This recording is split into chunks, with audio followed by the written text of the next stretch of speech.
संकट चौथ व्रत कथा 29 जनवरी 2024 को संकट चौथ का व्रत किया जाएगा। इस दिन गणेश भगवान की और चौथ माता की पूजा होती है। पूरा दिन व्रत रखकर रात में चंद्रमा को अर्घ्य देकर ये व्रत खोला जाता है। संतान की लंबी उम्र सौभाग्य में वृद्धि के लिए ये व्रत बहुत महत्वपूर्ण माना जाता है। तो चलिए जानते हैं संकट चौथ व्रत कथा। पौराणिक कथा के अनुसार एक नगर में एक साहूकार और उसकी पत्नी रहते थे। दोनों का धर्म कर्म के काम में मन नहीं लगता था। एक दिन साहूकारनी अपने पड़ोसन के घर गई। पड़ोसन को संकट चौथ की पूजा करते देख उसने भी इस व्रत का महत्व पूछा।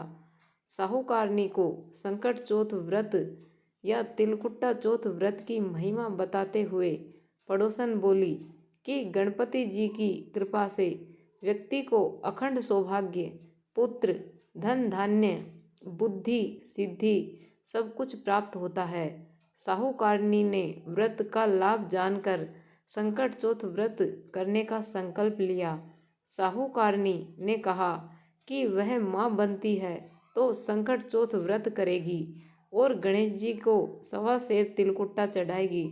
गणेश जी की कृपा से वह गर्भवती हो गई। अब साहूकारनी की लालसा और बढ़ गई। उसने कहा कि उसे बेटा हुआ तो 2.5 सेर तिलकुट्टा करेगी। साहूकारनी को एक सुयोग्य पुत्र की प्राप्ति हुई। फिर उसकी लालसा बढ़ गई। अब वह बोली कि अगर उसके बेटे का विवाह हो जाता है तो वह 5.25 सेर तिलकुट्टा करेगी। गजानन के वरदान से उसका विवाह भी हो गया, लेकिन तब भी उसने तिलकुट्टा नहीं किया। साहूकारनी के बेटे का विवाह तय हो गया।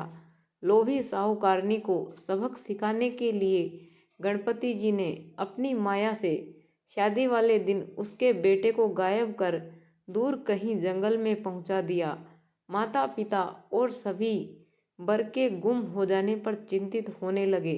विवाह टल गया। एक दिन साहूकारनी की होने वाली बहू सखियों के संग जंगल में दुर्वा लेने गई थी।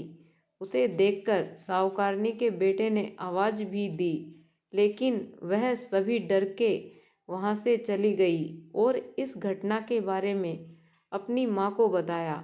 गांव वालों और साहूकारनी के समधियों ने वहां जाकर देखा तो उनका दामाद घने जंगल में एक पेड़ पर बैठा था।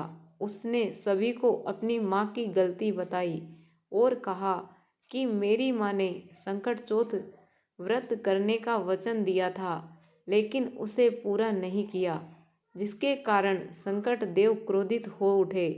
साहूकारनी को जब ये बात पता चली तो उसे अपनी गलती का एहसास हुआ और उसने गणपति जी से क्षमा याचना कर संकट चौथ का व्रत और तिलकुट्टा किया।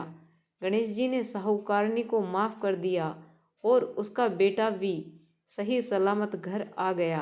कहते हैं कि संकट चौथ के व्रत के प्रभाव से संतान पर कभी कोई आँच नहीं आती और संतान को लंबी उम्र का वरदान मिलता है। जो भी व्रत करे उसे सच्चे दिल और मन से पूरा करे। आधा अधूरा व्रत कभी नहीं करे। बोलो गणेश जी और चौथ माता की जय।